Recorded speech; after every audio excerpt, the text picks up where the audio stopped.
One spark. That's how a revolution starts. That's how a tragedy starts too.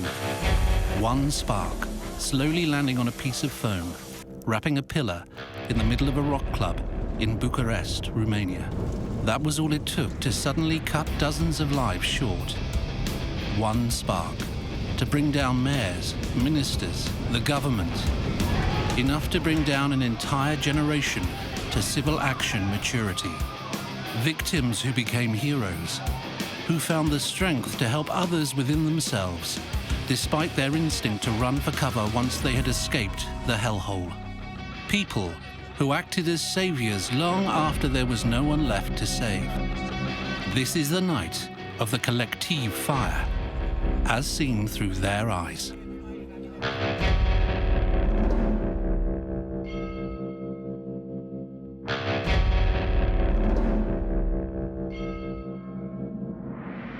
"146 were hospitalized in the night of October the 30th.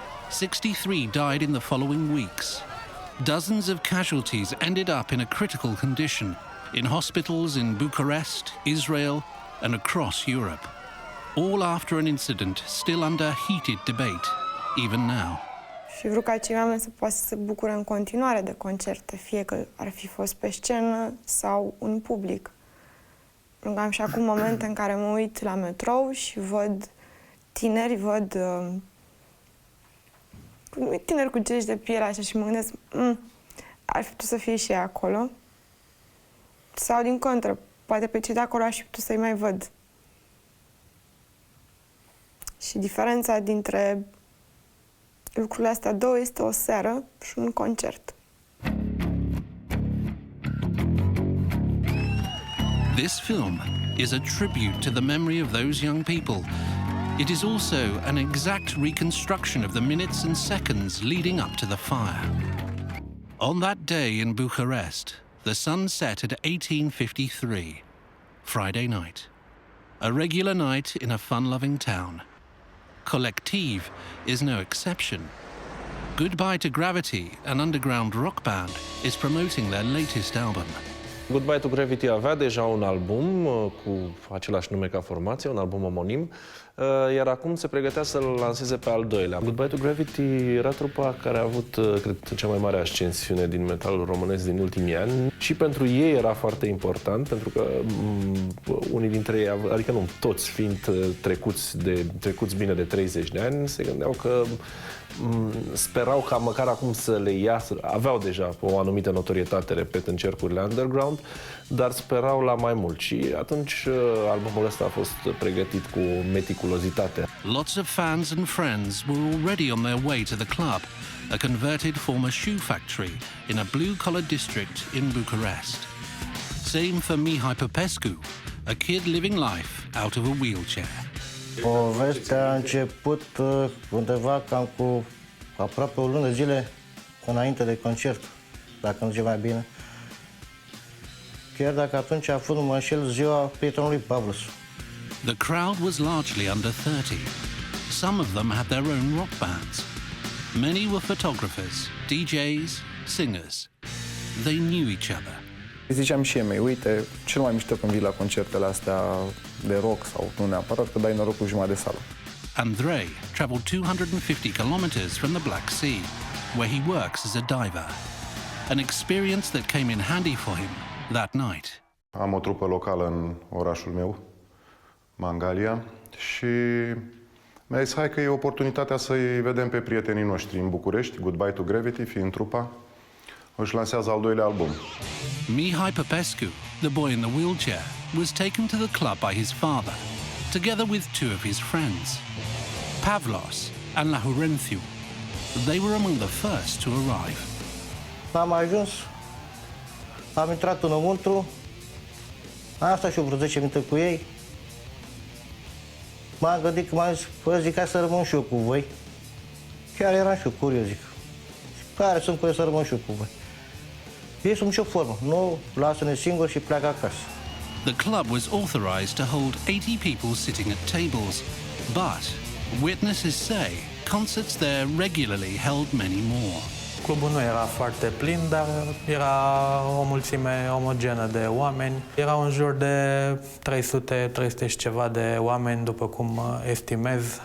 Am fost la concerte acolo în care nu aveai loc să arunci un ac, asta însemnând în jur de 700 de oameni.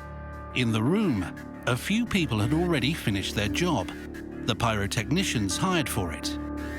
They had installed the fireworks on the pillars next to the stage. The barrels were horizontally placed, aimed at the room. However, no one had considered that. The scene of a tragedy was almost set. The public was late that night. The concert started at 10, 1 hour late. Mihai Popescu had been brought in at 8:30 and left in his wheelchair by the stage. It was his first time at a rock concert, so he had to make the most of it. Când am plecat de acolo, dacă avea 2 metri, maxim 3 până la scenă, aproximativ așa. Și cred că acolo mai spus că acolo au rămas, până la sfârșit. One by one, people started finding the best spot. Locurile erau exclusiv în picioare, erau niște butoaie. Ne-am găsit butoiul nostru undeva în colțul barului, în drum spre baie. Și acolo a fost locul nostru. Stăteam în fața scenei, practic cum te uiți în fața scenei, în partea dreaptă. Până să înceapă concertul am spus că stăteam în dreptul standului cu materiale promoționale. Apoi m-am mutat spre centrul sălii, unde nu am stat foarte mult pentru că volumul era foarte, foarte puternic, deși aveam dopuri pentru urechi.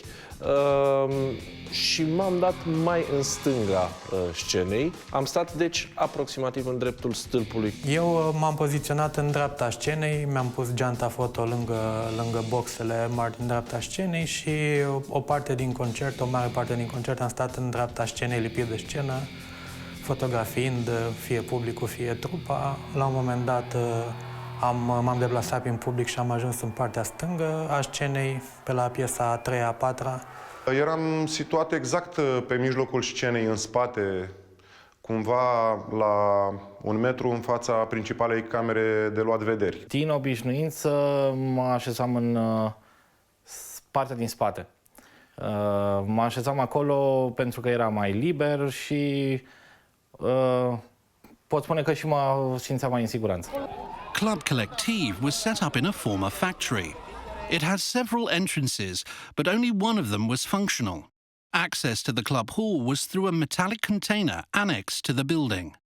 This container only had one door that opened to the outside, a double door, of which only the one to the left was open. The windows inside were blocked up. Fire alarm? Sprinklers? Not one. You should have like an emergency lighting system which shows exit signs clearly so you know which way to go. Sprinkler systems are really a kind of a must in those areas, and also fire extinguishers. The pillars and ceiling were dressed in a sound-absorbing foam that was also highly flammable. No one could imagine just how flammable. And this is what really comes down to these areas, that these kind of buildings, number one, they're not looking carefully at the kind of materials that they're using, because they're really highly flammable. But it was more than just the foam on the ceiling. The windows were blocked. The second door had also been blocked for 2 years. The club was authorized to function with 80 people inside, seated at tables. This was no place to try out pyrotechnical effects.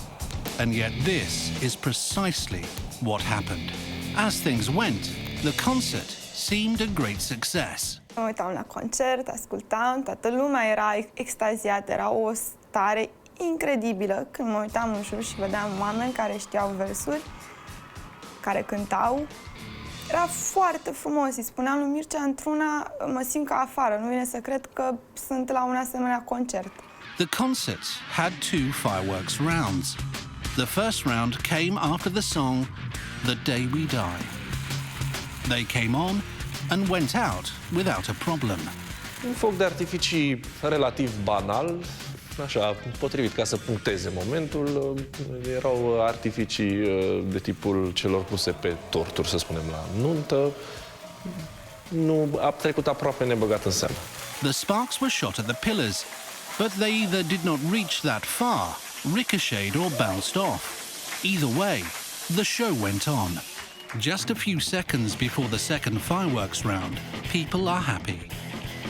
It's a great concert. Those right next to the stage are the happiest fans. Among them are Pavlos, Laurențiu, and Mihai in his wheelchair, enjoying their unsupervised concert. Era în partea stângă a scenei, da, am trecut pe lângă ei și pe cei doi puști am și fotografia din partea dreaptă. I-am remarcat pentru că erau foarte pătrunși de ce se întâmplă acolo. It is time for the last round of fireworks. It's 22:32. T-0 for the disaster. The second when survival instincts or sheer luck start to separate the living and the dead. What really happened? The second round of fireworks set off two bursts, headed to the pillars flanking the stage left and right. Imediat am pus mâna pe cameră și am început să fotografiez, sperând să prind un pic din salba de artificii din partea stângă și am și prins-o, dar către final, când scădea din intensitate. Vedeam stâlpul respectiv, care era în colțul scenei și am văzut focurile de artificii și am văzut că a sărit ceva pe stâlp. Close to the end, out of the fireworks aimed at the left pillar, one slow, hot spark shoots off and lands on the foam, dressing up the left pillar. This is the key moment. How did a single stray spark manage to set the foam, the pillar and, in a couple of dozen seconds, the entire ceiling ablaze? How was this possible?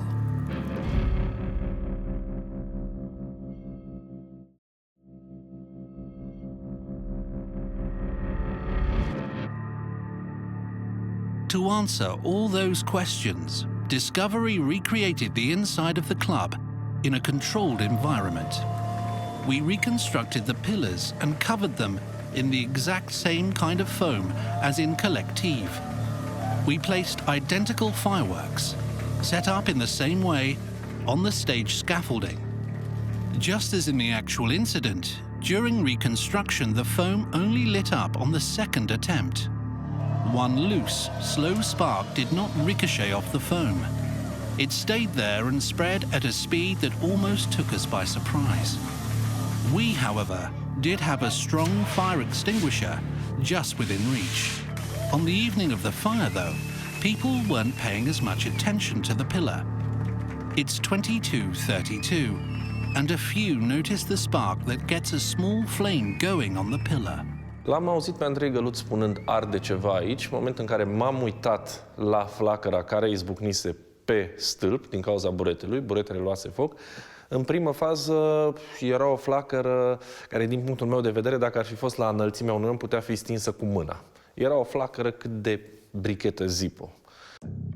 The flame started somewhere up on the pillar, out of human reach. A small flame, but growing. Unul din membrii trupei a încercat să stingă scânteile acelea cu niște bere, cu o sticlă de bere, n-a reușit. It wasn't the only half-playful attempt to put the fire out with whatever was in the bottles at hand.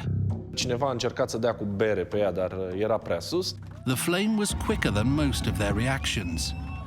It kept growing. Nimeni nu a mișcat. Absolut nimeni nu s-a mișcat, ne uitam la flacără. Within seconds, the fire started to go up to the ceiling. Am observat că materialul care arde este un burete. Știam faptul că un burete este foarte inflamabil și, din experiență, știam că și degajă un fum toxic. Imediat, decizia mea a fost să mă întreb către ieșire și pe drum să apelez 112. Meanwhile, the fire is quickly going up the pillar. Many understand that there might not be anything left to do about it. But no one understands how serious this is. Eu deja mergeam spre ieșire. Majoritatea oamenilor din club rămăseseră hipnotizați cu ochii spre focul respectiv. The crowd is slowly coming around.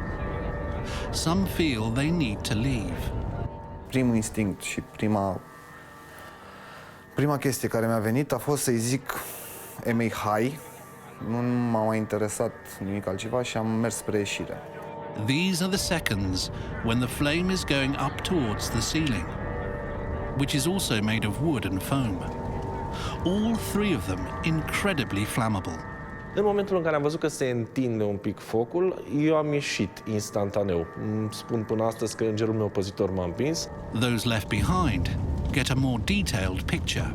Era o situație ca în filmele chinezești, cum arată acei dragoni de foc cu solzi din foc. Am văzut că n-a venit nimeni în primele secunde cu un extintor, așa că mi-am luat geanta și camera și m-am îndreptat către ieșire. As the flame was going up toward the ceiling, with no one able to do anything about it, people start to understand that the situation is serious. În momentul în care am ieșit din sală și am pășit în container, deja am văzut că flacăra atinsese tavanul. A few seconds, the length of a lifetime span between the calm and the panic. These are the last seconds you can still save yourself. Făcusem un prim pas, cel puțin, în container și m-am uitat spre tavan. Am mai făcut câțiva pași și am văzut că ardea tot tavanul. În câteva secunde m-am trezit că deja a început să ardă o parte din tavan. A rămas ura căscată, mi-am luat telefonul, am început să filmez. The fire was already moving faster than the crowd. Am reușit să ajung în partea de ieșire, timp în care cei care erau spre ieșire s-au dezmeticit de ce se întâmplă și au început să țipe. Ieșiți, ieșiți că murim. Pushed from behind by the flame, the crowd starts piling up before the narrow exit leading to the container. În momentul în care am zis că ieșim și până să apropiem de ușă, deja luase foc. Era îmbulzeală foarte multă, după care pur și simplu am fost triviți de oameni. Încerca cumva să mă protejeze cu mâinile din spate, cumva. Mă conjura ca să nu mă strivească lumea, să nu mă împingă. The three teenagers, among whom one in a wheelchair, are slow to leave their spots in the front row. Pavlo și Laurențiu l-au ajutat să ducă până la ușă. This is when the fire spreads out all over the ceiling and grows ever more violent. Flacăra a înaintat cu repeziciune, iar de acolo s-a propagat, să zicem, cam cu 1 metru jumate pe secundă, deci foarte rapid. Emma and Mircea stick together. He protects her, and sticking together is what saves them. Dacă el nu era lângă mine, dacă nu îl vedeam lângă mine tot timpul, n-aș fi ieșit. Nu m-aș fi întors după el. L-aș fi căutat, n-aș fi putut. Și știu pentru că eu știu cum am mers, știu cum am ieșit, amândoi efectiv în aceleași gânduri și în aceleași gesturi. Pentru că atunci când simți că poți să mori și gândul tău nu e doar la tine, ci la persoana iubită, e ca și cum te gândești, ok, eu merg, eu pot să fac ceva. Da, el. Emma and Mircea are trying to get out, stuck in the stampede by the exit. The burning ceiling starts falling apart. At first, it's just pieces of the burning foam. One drop at a time. Then, a downpour. A downpour of fire raining down on the crowd that's trying to get out. Most of them had left their thick coats at the cloakroom.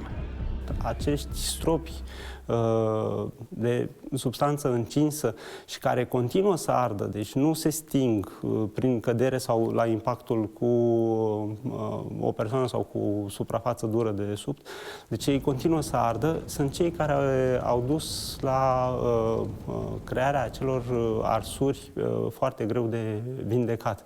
Practic au picat pe piele, au creat arsuri, au continuat să ardă, s-au topit, s-au impregnat în țesuturile persoanei respective. Almost 1 minute after the spark, It was already each person for themselves. S-a creat o asemenea panică încât oamenii din spate îi trăgeau pe cei din față ca să le ia locul. There's another space between the door to the outside and the club hall, the container, which is about to become a space of death. It acted as an entrance lobby and had one narrow door to the outside, which was only halfway open at the time. Gabriel Popescu had already gone past the container roadblock and was the first one to ask for help. Până să ies din container, am reușit, nu știu cum, dar am reușit să apăs pe taste 112, să dau apelare. Outside, Gabriel Popescu is already talking to the emergency services. Ce urgență aveți alo? Urgent, pompierii la club colectiv. A luat foc ceva, este concert, a luat foc în interior. Club colectiv, în ce sector? Nu știu exact. Unde suntem? Strada, cum îi spune aici? Strada Tăbăcarilor. Tăbăcarilor? Sunt persoane prinse înăuntru? Da, e groaznic ce se întâmplă acolo. Rămâneți să răspundă pompierii, să nu închideți telefonul. Veniți urgent, este groaznic ce se întâmplă. Rămâneți la telefon, imediat vă răspunde pompierii, rămâneți la telefon. Rămâneți la telefon.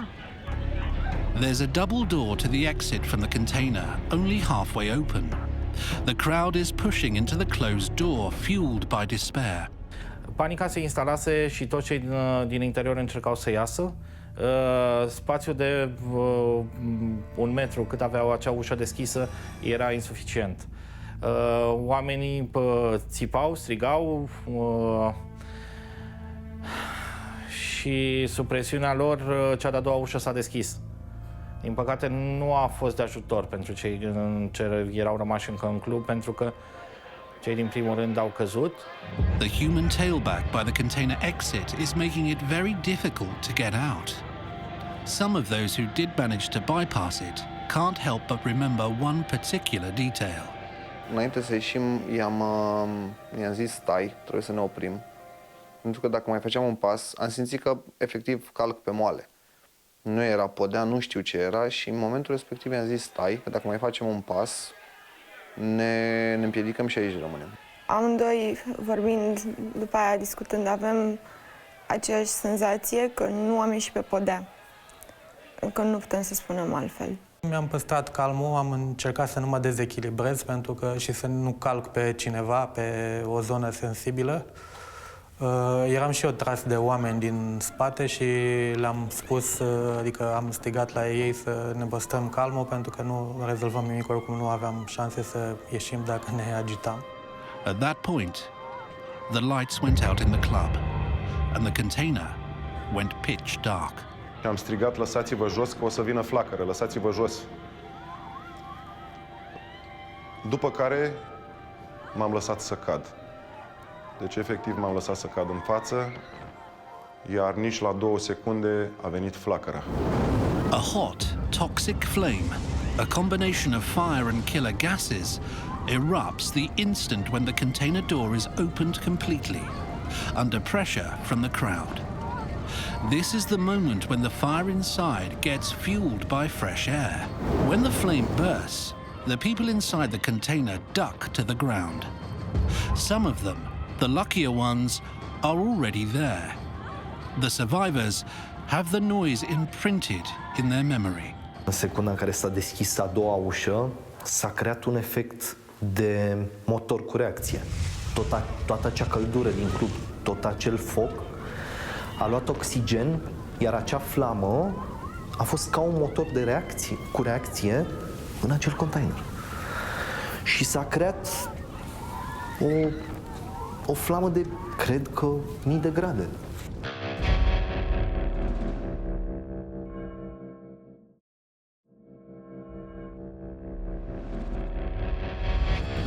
What's the actual temperature of a flame from a fire burning inside a closed room, as it is suddenly opened to the oxygen outside? Some of these fires, I mean, the temperatures get up to several, well, not just hundreds, but 1,200 more degrees. I mean, some of them actually buckle melt metal. Am simțit o căldură enormă și mi-am dat seama că e flacără. Nu mi-am pus mâinile în cap, nici nu m-am aplecat, pentru că nu mi-am dat seama, adică nici nu am avut timp să-mi dau seama ce se întâmplă. Flacăra în sine nu a durat foarte mult. There are people who saw the flame from outside. Among them, Gabriel Popescu, the man on the phone with the 112 operator. S-a auzit din interior ca un vuiet. Imediat după vuiet a urmat acea flacără imensă și coșmarul de oameni arși, de ce ieșeau unul după altul. Este ceva inflamabil și... Este ceva inflamabil în interior? Toxic. Toxic? Este lume și se aud strigăte înăuntru. Am înțeles. Sunt urlete înăuntru. Am înțeles. In his wheelchair by the stage, Mihai needed help, as well as a lot of luck, to get out of the club alive. Mi-a spus Pavlu și Laurențiu, l-au ajutat să ducă până la ușă. De acolo mai știa, s-au deschis ușile și când s-a aprins, probabil cu oxigenul, s-a aprins, l-a aruncat jos. I-a tăvălit pe toți, i-a culcat la pământ. De acolo nu mai știe. Emma and Mircea had only been outside for a brief while when they saw the flame. Am simțit flăcările în spate. În momentul în care mă aflam în pragul ușii, am simțit un val de căldură care venea din spatele meu. When the flame swept through the container, many were saved by falling to the floor in the pile-up. For others, it was the fact that they held their breath. Mi-am ținut respirația și am rămas la podea. Am simțit căldura pe partea din spate a capului. Atunci mi-am dat seama, mi-a luat foc părul. Aveam părul strâns în spate, lung. De la păr, focul s-a extins pe partea din spate a tricoului și pe urmă pe mâna dreaptă. Am simțit o flacără puternică venind din spate sau de sus. Nu știu exact de unde a venit. De asta am și capul ars, am avut până la os, mi-au zis medicii undeva, în partea asta aici am avut capul ars. Pe umeri și ambele mâini arse până toată pielea arsă. The fire pulled back as quickly as it had emerged. The smoke was left behind them, full of toxic gases from the burnt foam, which claimed their share of victims. În urma incendiului respectiv, clubul s-a transformat într-o cameră de gazare. But also their share of survivors. Adrian is one of them. He remembers how he reached the container 3 meters behind his girlfriend, Roxana.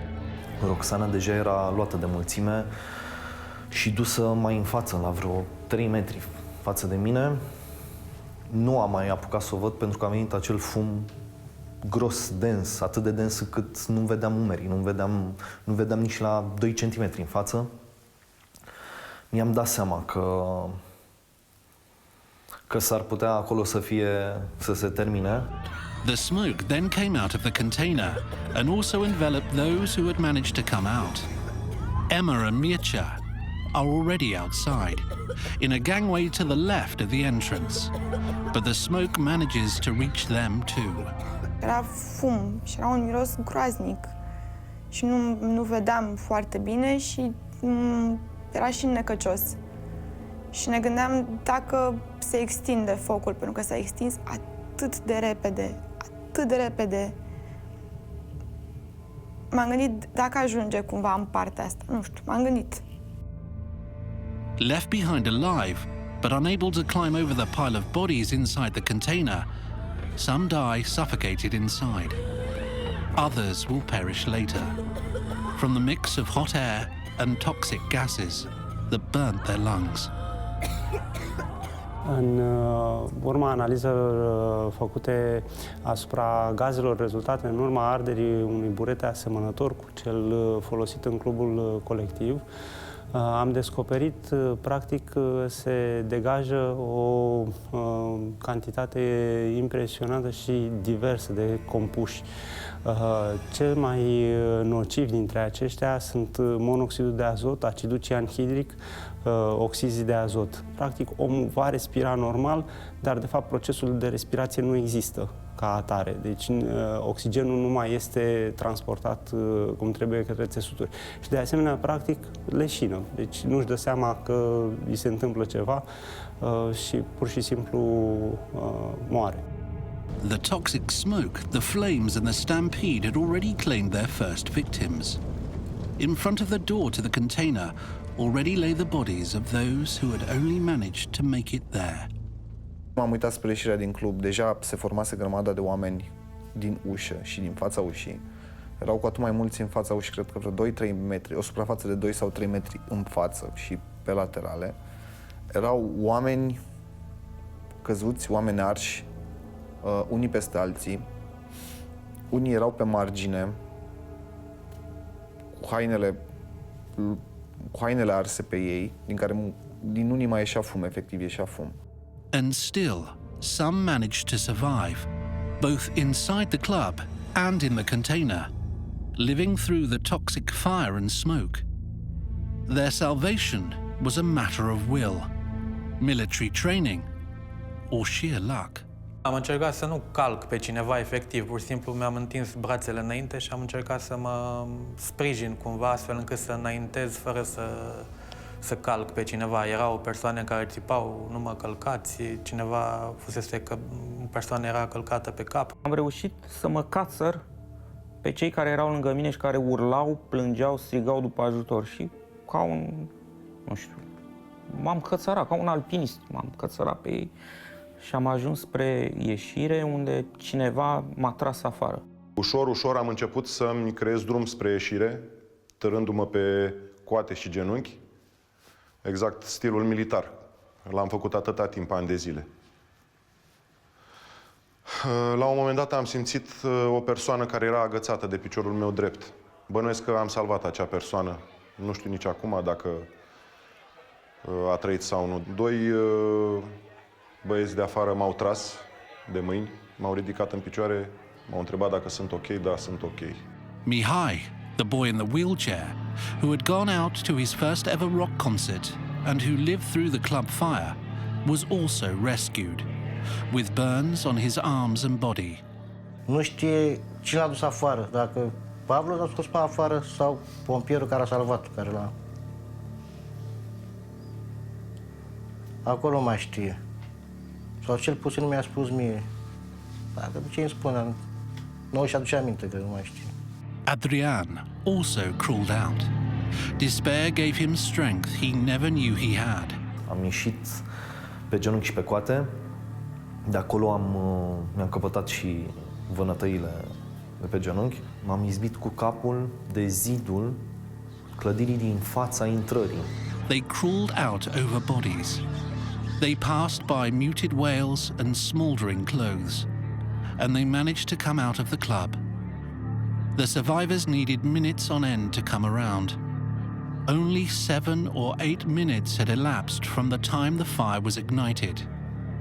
The bodies had piled up around the exit. There was no way to get inside the container because of the heat. Temperatura era foarte, foarte ridicată. Fum ieșea în continuare. Tot ce am putut să facem a fost să îi ajutăm pe cei căzuți chiar în marginea containerului și să-i ridicăm pe cei căzuți, să-i ducem într-o zonă cât de cât sigură.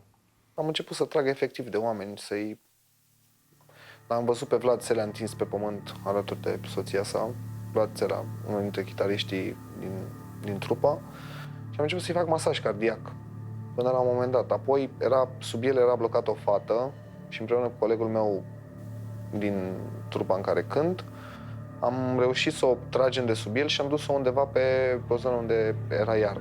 These are the moments of that terrible night's most important acts of heroism. Two people who initially managed to get out unscathed decided to go back inside the club to rescue others. They were Claudio Petre and Adrian Rugina. Și o parte dintre salvatori au ieșit, au fost în viață, când au ieșit din club, au dorit să intre înapoi să-și salveze prietenii și intrând înapoi în club, au inspirat din nou acest cocktail de gaze și nu și-au dat seama pur și simplu ce se întâmplă cu ei, au leșinat și practic la primul sau chiar al doilea drum au decedat în interiorul clubului.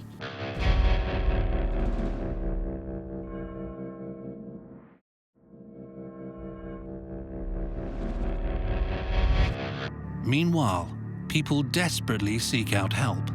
More help. Personal, nu știu cum o fi pentru unii, dar eu în momentele alea nu m-am gândit nici măcar o clipă la Dumnezeu sau la ceva mai presus, de m-am gândit la medici să vină. M-am gândit la pompieri, la oameni care sunt instruiți să facă față unor astfel de situații. Within a few minutes of the start of Gabrielle's call to 112, the police showed up, followed by the firefighters. Primii care au ajuns acolo au fost 2 polițiști, a fost un echipaj de poliție. Mai multe persoane care veneau spre noi, țipau, se mișcau pur și simplu exact ca în filmele de groază. Veneau încet, cu mâinile ridicate, la un moment dat hainele pe ei arse, țipând. Pur și simplu nu știai ce să le faci. The authorities say that the firemen reached the scene 11 minutes after the fire. Several parts of the club were still burning. La momentul la care noi am ajuns acolo, erau câteva focare care încă ardeau cu flacără deschisă, dar lichidarea lor nu a durat foarte mult. It was harder to figure out just what had happened there and to find the bodies of the victims one by one. The ones outside as well as the ones inside. Erau victime căzute pe aproape toată suprafața. Inside, people had died, but their phones had somehow survived and rang. The same 2 names on all the screens. S-au găsit aproximativ 15-20 de telefoane mobile. Am stabilit un loc de adunare a lor și au fost într-un colțișor adunate și puse toate, unul lângă celălalt. Pe toate telefoanele suna mama și tata, erau toate aprinse. Within the first few minutes, the sound survivors started carrying survivors to Bucur Square, 300 meters away from the club. The ambulances couldn't drive in through the narrow alley. Fiind chiar lângă container, am putut să intervenim imediat, până să sosească autoritățile. Asta a însemnat că din cei căzuți, cei arși, am început să-i preluăm. Unii erau cărați direct pe brațe, alții au fost cărați pe niște paleți care au fost găsiți în apropiere. Să-i ducem în piațeta din fața fabricii Pionier. Bucur Square looked like a battleground. Some were burnt, others overcome by the fumes. Many had suffered fractures and concussions. The survivors are giving them first aid alongside doctors from the nearby Bucur maternity. Area locals come out with blankets and water bottles. They all want to help. Atunci am văzut instantaneu când îi scoteau din gangul fabricii pe rând. Mulți, erau foarte mulți, mirosea nu a fum, mirosea ceva ca un foc chimic, cum miroase cauciucul ars. Și răniții erau în salvări, mulți în salvări, erau întinși pe jos. Acolo am intervenit și eu și colegele mele. Cei aduși în piață, la fel, este imagine care mi-a rămas în minte și ceea ce au văzut în direct pe TV sunt cei tratați direct pe asfalt. The small square nearby Collective is full of ambulances and people. For some, the burns are so deep they took out the nerves in tow, like an anesthetic. Primele secunde nu mi-am dat, adică mi-am dat seama că sunt ars, nu mi-am dat seama cât de puternice sunt, până nu am încercat să scot telefonul din buzunar și atunci am văzut că nu mai am piele la exteriorul palmelor. Christian Matei also remembers. Nu simțeam nicio durere pe mâini, nu simțeam nicio durere pe spate, eram ca și cum am ieșit din club. What Christian didn't know is that his whole head, shoulders and arms had been badly burned. He was lucky enough to have a volunteer carry him out to an ambulance. Omul acela a spus că nu pot să merg în acea condiție acasă și să mă duc la ambulanță. Eu am refuzat, mă rog, până la urmă m-a păcălit, spunându-mi că mă duce la un taxi și m-a împins efectiv într-o ambulanță. Acolo cei de la ambulanță mi-au rupt tricou de pe mine și mi-au pus o folie protectoare. M-au așezat pe targă, după care m-am trezit în Israel. În clipa în care au trecut câteva ore, mi-am dat seama că nu ne aflăm în fața unei arsuri. Sau în orice caz nu o arsură simplă, nu una obișnuită. Deci gândiți-vă că am trecut prin, pot să spun liniștit, zeci de mii, dacă nu și mai mult de arsuri, și n-aducea cu niciuna dintre ele. The night brings along dark stories, unimaginable situations for both the victims and the survivors. Am găsit pe un băiat întins pe jos pe șosea, agonizând. Își dădea ochii peste cap și era și ars și intoxicat și lăsat acolo și țipau oamenii de acolo, vecinii din fața. Dacă aveți mașină, duceți-l la spital că moare aici. Și zic, n-avem. Și mi-a zis un polițist, ține-l într-o parte că își înghite limba. Și m-am pus cu genunchi în spatele lui și îl țineam cu mâna de spate, pentru că tot se dădea pe spate, tot își dădea cu capul. Și mi-a zis că îl cheamă Ciprian și care are 19 ani. It's cold and it's frightful. The fear belongs to those who were not inside, but had someone in there. The relatives and friends of those who aren't answering their phones are gathering outside. Au fost atât de mulți oameni care veneau și ne implorau să le scoatem prietenul, iubita, soțul. The father of Mihai, the boy in the wheelchair, also showed up at the club, looking for his son. But how could he identify him? Nu-i deosebeai, unul de altul. Întâi am căutat printre cadavre. Emma and Mircea stayed in the square for over an hour after they'd gotten out. There was nothing left behind but the pile of corpses stacked on top of each other to one side. They pulled over a cab and got home after midnight. Efectiv, când am ajuns în Stângangang, ne-am luat în brațe și ne-am zis, te iubesc. A fost instinctual, efectiv. Și apoi seara, când am adormit, dimineața, la 4 când am adormit, ne-am strâns atât de tare în brațe încât, nu știu, nu venea să-i dau drumul, efectiv. Da, a contat și ne-a legat lucrul ăsta și am și ținut să ne... Poți să arăți și tu? Să ne tatuăm numerele biletelor de la garderobă cu care am ieșit. Sunt două dintre lucrurile pe care le mai avem din seara respectivă, pe lângă mulți prieteni pierduți. 27 people died that night. 36 more died over the course of the following months. Among them, 4 of the 5 members of Goodbye to Gravity. Mihai is even allowed to attend more concerts. Club Collective was closed down after the fire. The authorities are investigating several people, from the owners to the staff of the fireworks provider to the staff of the Emergency Response Service and other civil servants. After the accident, tens of thousands of people gave money, blood, and medication. Hundreds of thousands of people were involved, one way or another, in the ensuing protests, out in the street, or via social media. Collective is no longer just a burned-down club where people died. Those left alive turned it into a symbol of an entire generation's civic resurrection. Collective no longer stands for death, as it did that night. It also stands for hope. Eu zic că arta trebuie să meargă înainte, arta înseamnă progres, oamenii aceia vin, cântă, ne bucură, cântăm cu ei. De-aia, la întrebarea unei persoane, băi, ce faci? Te mai duci în cluburi, mai mergi în gen colectiv și așa? Da. Da.